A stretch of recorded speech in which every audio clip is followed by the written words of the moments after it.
How does one talk about the atrocities committed by Hamas on and since October 7th and Hilltop Youth, State Teman, Israeli government and intelligence failures without devolving into whataboutism?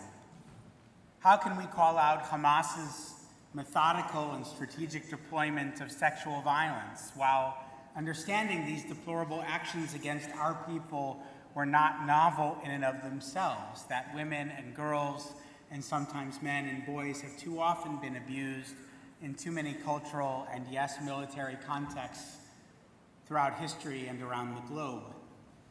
How can I talk about hard things, detail widespread failures on multiple fronts without drawing false equivalencies? These are questions that I wrestle with constantly, that haunt me in this incredibly fraught moment, a moment that has lasted now nearly 1 year. I don't have a secret formula, but fundamentally, it's based, I think, on the trust that I hope that we have, that you and I have hopefully built over my years here as your Rav. When I stand at this pulpit, I trust that if I speak to you from my heart and offer my best assessment of what our tradition has to teach us, you will not assume that I must say all things to say this thing. In other words, that you will receive my Torah with curiosity and with grace. This past Sunday, Miriam and I attended a Beth Am co-sponsored screening of Sheryl Sandberg's powerful and haunting documentary, Screams Before Silence. And it's about its topic of sexual violence I'm going to speak with you today. I'd known about the film for a while, of course. It's available on YouTube, and any one of us could simply pull it up and watch it, but I haven't been able to bring myself to do so. Perhaps it's my having been on the ground in the Gaza envelope at a number of locations where these atrocities occurred. Whatever the reason, I was grateful for the opportunity to hear these truths spoken by those who survived them and who witnessed them firsthand. And I was especially grateful to do so not alone at my desk, but in the context of community in the county at Har Saneh or Shalom. After the film, we heard from a survivor of the Nova attack, the outdoor music festival where nearly 400 people were slaughtered and 40 were taken hostage, including 5 of the 6 young people who were executed 2 weeks ago. The survivor in attendance, Natalie Sanandaji, described a harrowing experience over many hours during which she fled first by car and later on foot. At one point, she and her party came across some acquaintances cowering in a ditch, who encouraged Natalie to join them and take cover. Her group decided to keep running, a fateful choice that spared her life, as all those in that ditch were later murdered. It was a choiceless choice, she said, channeling the language of Holocaust survivors as they attempt to explain how caprice too often was their salvation. Another panelist, the director of government relations at Hadassah, shared the dismay so many Jewish women have felt at the deafening silence from international women's organizations since October 7th, how long it took for the UN to acknowledge use of rape and torture in Hamas's deadly campaign of terror. Sandberg's film is not visually graphic, but the stories are immensely graphic. I won't share those details here, understanding we have a range of ages in the room, and leaving those mature enough to watch the film yourself if you choose. What I will say is that Screams Before Silence effectively builds a case about the truth of what happened on behalf of those who were brutalized that day, 344 days from this day. The way similar depraved acts were meted out in multiple locations signaled a level of training and instruction one might think unfathomable for an organization that fashions itself as religious, quote unquote. The glee with which the sexual violence was carried out, broadcast over cell phones, through GoPro cameras and posted on Telegram demonstrates exactly who the enemy is, what they believe, and what they are willing to do to accomplish it. At one point in the film, Ruth Halpern Kadari, a former vice president of the UN Committee on Elimination of Discrimination Against Women, tells Sheryl Sandberg when the body of the woman is violated, it symbolizes the body of the whole nation. That feels accurate. To take a woman by force during war is to plunder the nation itself. That's why it wasn't sufficient to torture and kill. Hamas wished to shame and to degrade and to rape the land. Unfortunately, rape and sexual abuse as weapons of war are as old as war itself. Halakha, thank God, does not sanction such behavior. But both Torah and rabbinic law view rape as strictly forbidden. But it would be naive to claim that our tradition doesn't include anywhere the objectification of women and their subjugation to men. The minimization of women is found in Torah's listed consequences for sexual assault, the solution to which in the ancient world was sometimes for the rape survivor to marry her assailant. In other words, while Torah surely does not sanction rape, it is insufficiently sensitive to our contemporary understandings of power and how power differentials lead to dominance and victimhood.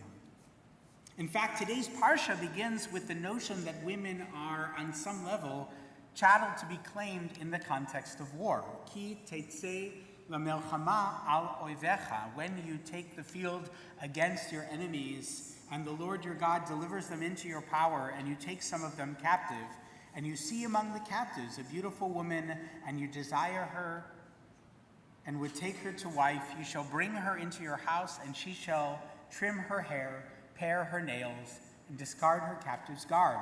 She shall spend a month's time in your house, lamenting her father and mother. After that you may come to her and possess her, and she shall be your wife. To our modern ears, this may sound offensive. It feels like adding insult to injury. Torah understands this to be protective of women captured in war, but in our modern context, we rightly would condemn such behavior as abuse of non-combatants. We should also be clear that then, as now, around the world, even the Torah's insufficient paternalistic tendencies are too often not followed, are not extended to women and girls. We have a former president and presidential candidate who has been found liable for sexual abuse. His power and influence has hardly been diminished because of these behaviors. 2 U.S. Supreme Court justices sit on the court after credible allegations of harassment and assault, respectively. The percentage of rape survivors in this country and many countries around the globe is unfathomably high. Rape itself is also dealt with explicitly in our Parsha.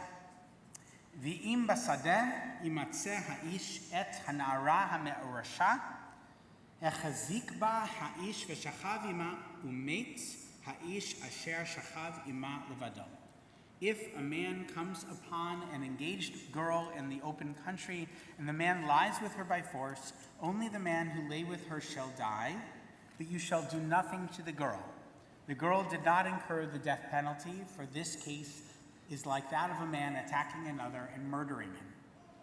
You may ask, why a field? The previous verses describe a similar assault in a town where both parties are then held liable. The Torah makes an assumption here about consent, assuming that a woman who does not cry out in a town is not being raped. The assumption is flawed, of course, and it might bring some comfort to know we moderns are not the first to notice the flawed logic. Nachmanides in the 13th century writes, I know not the precise meaning of this law of, quote-unquote, crying out. If we see a maiden being overpowered by a man and she fights with him with all her strength, weeps and takes hold of his clothes or his hair to save herself from him, and she did not think to cry out, why should she be stoned? Ramban, Nachmanides, instead sees this as an analogy for consent. It's not about whether the young woman actually cries out, it's about whether she is being assaulted. Our Parsha makes a distinction between a betrothed or married woman and a virgin. In the latter case, the rapist is not liable for death because the act of rape, not the relationship itself, is forbidden. Instead, as our Eitz Chaim commentary explains, the main concern of the law is, in such cases, is to protect the girl and her father from harm they would suffer from her loss of virginity. If you don't find this entirely comforting, that's okay, I don't either. And later Jewish law also does not.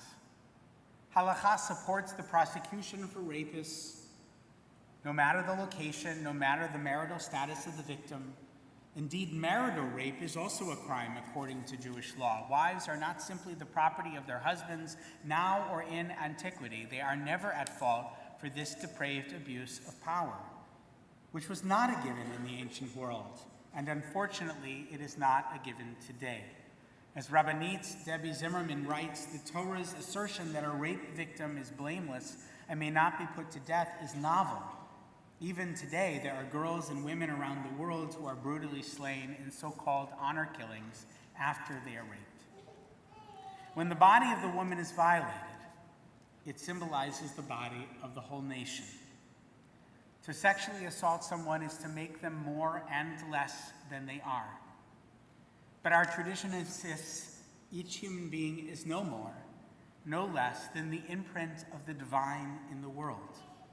We are of infinite value, which is why to desecrate the human body is a chilul Hashem. It's a desecration of God's very name. Because I was at the Nova site, because I personally saw the horrific images of atrocities on Chaim's phone, Chaim from Zaka, who was featured in Screams Before Silence, I feel obliged to name sexual violence that was perpetrated on October 7th and on hostages in Gaza since then. And also, I feel obliged to acknowledge and name that Israelis are not only survivors, some of them are also perpetrators of sexual violence.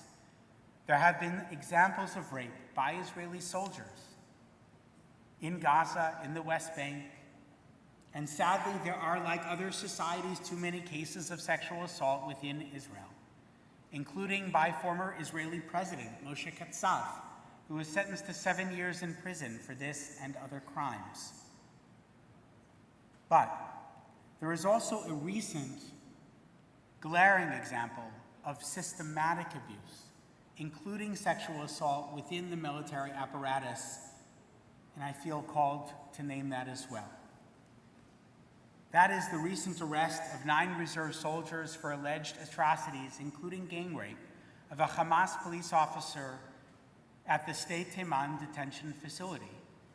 Making matters even worse, the arrest prompted dozens of protesters, including some members of Knesset, to storm both State Teman and Beit Lead base in the West Bank, demanding the release of the IDF soldiers and cheering the accused abusers as national heroes. I think Rachel Fink said it just right in an opinion piece in Haaretz this week. Alongside the worthy Me Too, Unless You're a Jew social media campaign, it's time for Israel to collectively declare that rape is rape is rape, no matter the victim, no matter the perpetrator. Chevra, among the things that keep me up at night these days are the ways Israel seems to be losing its way. If Medinat Israel is to continue to be a Jewish state and not just a state for Jews, Jewish values, humanitarian values must animate the decisions Jews make individually and collectively there. There are countless examples where they do, and I'm proud of all of those. But there are far too many examples when they do not.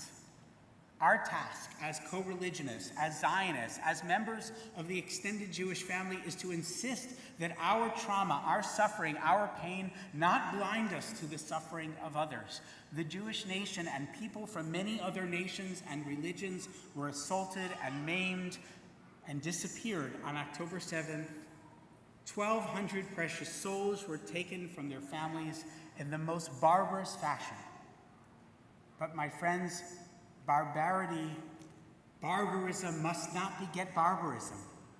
Justice is the expectation Torah places upon the harmed. What happened at State Teiman was not justice, it was an offense to God.